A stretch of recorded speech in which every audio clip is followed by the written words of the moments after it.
Hello guys, welcome to Carl TV tutorial.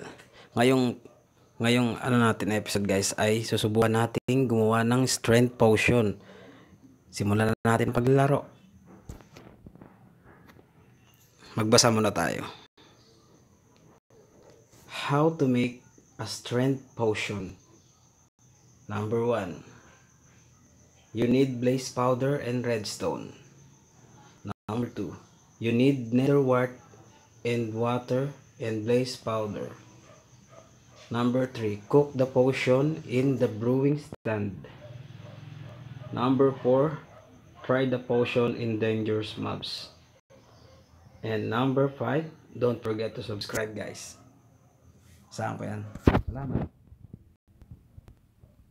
Simulan na natin ang paggawa ng strength of potion. Okay. Una, kailangan natin to.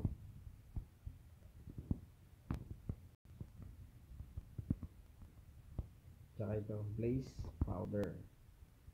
Water bottle. Yan. Lagyan natin yung tubig para maging water bottle siya.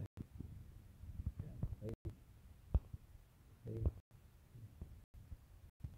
Kailangan natin ng nether wart at redstone. Okay. Ilagay sa brewing stand ang mga bote.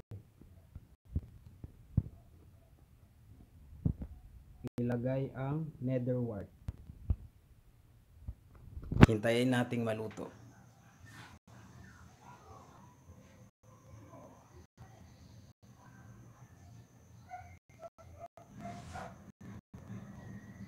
Pag naluto to guys, gagamitin natin to sa labas mamaya.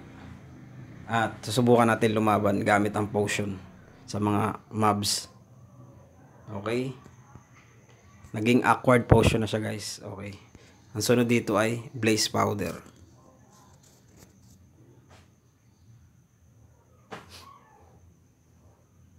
Subscribe na kayo guys para lagi kayong updated sa mga bago kong uploads. Sa mga bago kong uploads, tutorial. Salamat. Paki-click na rin ang notification bell para lagi kayo updated at ma-notify. Okay guys. Okay na. 'Di ba ano siya? 3 minutes ang effect niya. Gawin nating 8 minutes gamit ang redstone.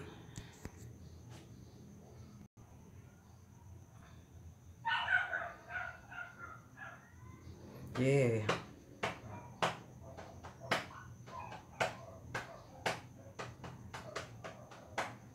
And here we go.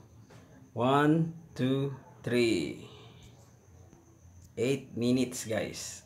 8 minutes ang effect ng strength. Kaya ngayon kuhanin na natin siya. Susubukan natin siya ngayon.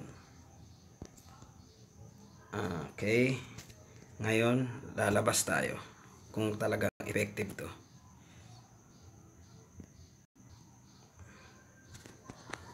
Kailangan natin subukan. Kuha tayo ng ano dito, pangsuporta.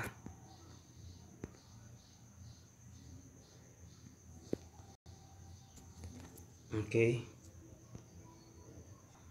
Labas tayo, gabi na.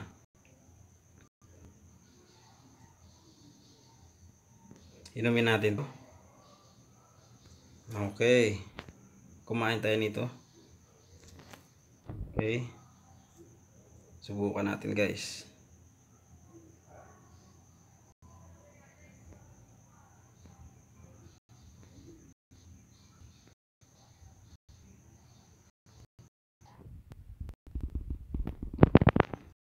Malakas nga guys.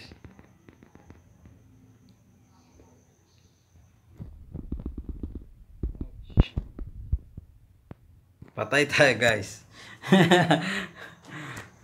Wala tayong shield. Matay pala. Pero ulit ating house. Ay, wala tayo guys. Yan na nga ang ating tutorial kung paano ng strength potion. Salamat nyo guys. At huwag nyo na rin kalimutang i-click para lagi kayo updated sa mga bago kong videos. Salamat sa panonood. Bye.